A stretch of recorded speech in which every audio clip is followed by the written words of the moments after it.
नमस्कार दोस्तों, मैं अतीन आनंद। आप देख रहे हैं हमारा चैनल राइजिंग झारखंड।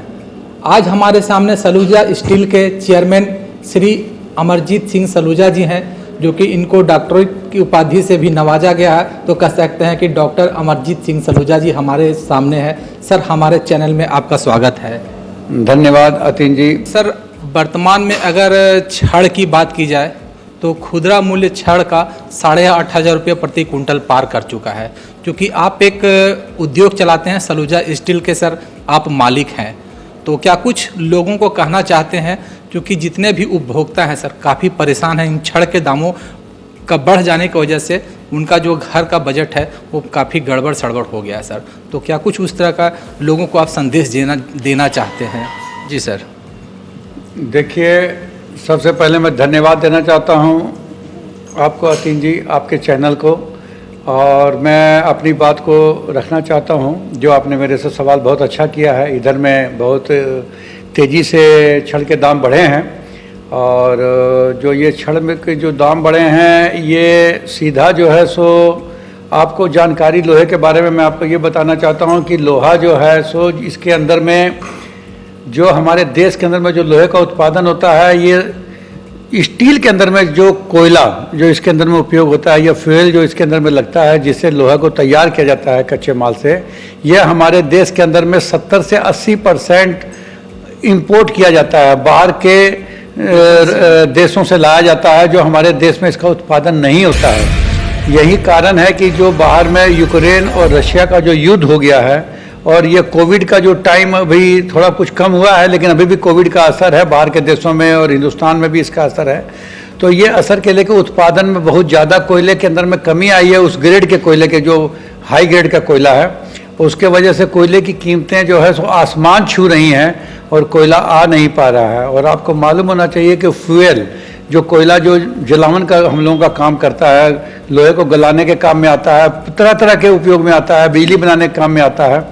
ये जो कोयला है या फ्यूल जो भी पेट्रोलियम पदार्थ हैं, ये सब जो काम में आते हैं, इसका पूरे दुनिया के अंदर में रशिया जो है वो 30% पूरे दुनिया की कंजम्पशन का हिस्सा वो सिर्फ रशिया से इंपोर्ट किया जाता है।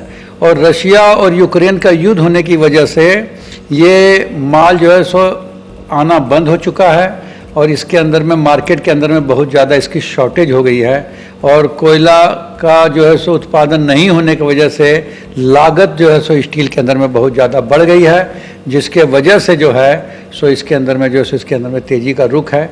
नया कोयला मार्केट के अंदर में नहीं आ रहा है, पुराना ही लोग बेच रहे हैं, और जो आ भी रहा है वो काफ़ी ऊँचे दामों में आ रहा है। आपको मालूम होना चाहिए कि कोयले के रेट कितनी तेज़ी से बढ़े हैं। आपको मैं एक जानकारी दे देता हूँ। इधर 10 दिन के अंदर में कोयले के रेट अपने जो भी रेट में बिकते थे, वो उसके डबल से ज़्यादा दाम हो चुके हैं उसके अंदर में, कोयले का रेट। और कोयला, क्योंकि लोहा कोयला के बिना बन नहीं सकता है, तो इसलिए कोयले की ज़्यादा तेज़ी होने की वजह से, और आयरन और भी जो है सो हम बाहर के देशों से जो आता था, हमारे देश के अंदर में भी आता है, कुछ यहाँ से बाहर भी जाता है, लेकिन जिस क्वालिटी का आयरन और आता है उसके अंदर में भी ये युद्ध होने की वजह से उसका भी असर पड़ा है। और मेरा ख्याल है, मैं ऐसी उम्मीद करता हूँ कि ये एक टेम्प्रोरी फेज़ है, और अगर ये युद्ध रुक जाता है और इसके अंदर में थोड़ी शांति अगर आ जाती है, तो ग्रेजुअली धीरे धीरे करके रेट अपनी जगह पर आ जाएंगे, लेकिन उसके अंदर में कुछ समय लगेगा। तो सर, उस तरह के जो लोग हैं, बहुत सारे लोग मतलब काम करवाना चाहते हैं, क्योंकि इतना महंगा छड़ हो जाने के वजह से, तो आप सर उस तरह के लोगों को क्या संदेश देना चाहते हैं कि उनको थोड़ा वेट करना है या तो काम को रेगुलर करना है? देखिए, बड़ा सवाल है इसके बारे में। बाजार की जो है सो आज के दिन जिस तरह से शेयर बाजार कब उठता है और कब चला जाता है, बैठता है, ये कहना आम आदमी के लिए तो बहुत मुश्किल है। और मैं भी बहुत ज़्यादा विशेषज्ञ इसके बारे में नहीं हूँ, लेकिन फिर भी मैं ऐसी उम्मीद करता हूँ कि जिस तरह से फिर आपस में संधि की बात हो रही है, तो लोहे के रेट निश्चित जो है वापस उस जगह पर पहुंचने में तो टाइम लगेगा, 6 महीने साल भर भी लग सकते हैं, जिस तरह की अनिश्चितता का माहौल है। या कल रशिया में आप समझ लीजिए कि अगर उनको रुकावट लग गई, उस पर बैन लग गया, जिस तरह से अमेरिका उसके ऊपर में लगाना चाह रहा है कि आदान प्रदान ना हो सके उसके यहाँ से, तो थोड़ा टाइम लग सकता है। लेकिन फिर भी जो भी रेट आज के दिन है, मेरा ऐसा लगता मानना है कि ये रेट थोड़े से नीचे जरूर आएंगे और कुछ राहत मिलेगी। जिन लोगों ने अभी काम अगर वो उनका चल सकता है तो उनको 10-15 दिन 1 महीना वेट करना चाहिए और 1 महीने में निश्चित उनको कुछ ना कुछ लाभ मिलना चाहिए इसका। तो धन्यवाद दोस्तों।